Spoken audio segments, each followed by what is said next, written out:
Ito talaga ang free energy. Walang battery, walang kahit ano, spring lang. Spring lang ang nagpapatakbo sa kanya. Walang battery at walang kahit ano. So, yan yun, no? Basta gumalaw ka, iikot yun, nagsususi na yun. Basta gumalaw ka, iikot yun. Ito talaga yung tinatawag na renewable energy. Ito.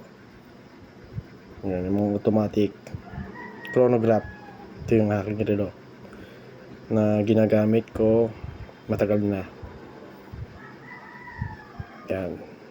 Ito talaga yung tinatawag na ang idea ng kinetic energy na renewable. Oo, yan. Kasi nagpapatakbo sa kanya yung tension or yung spring na naipon, yung charge na inipon na naipit. Bali yung pressure ng spring, yun ang nagpapatakbo sa kanya. Yan.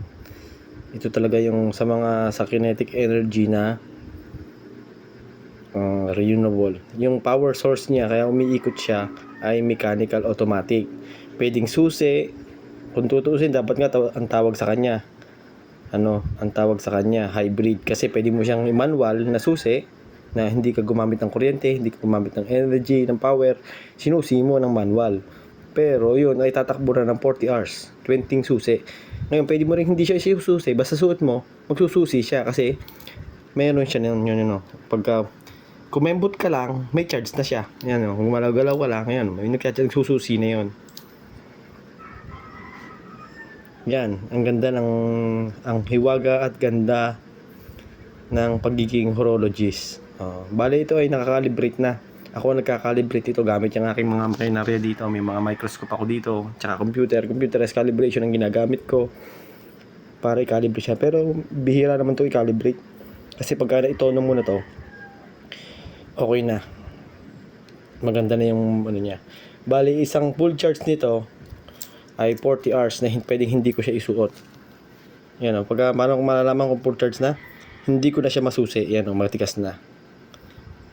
Ito ay 30 turns pagka ima-manual turns ko. Pero kung hindi ko naman ako, may bihira naman ako mag-manual turns, kaya nga siya automatic. Kung tutusin, dapat nga tawag sa kanya hindi automatic, hybrid.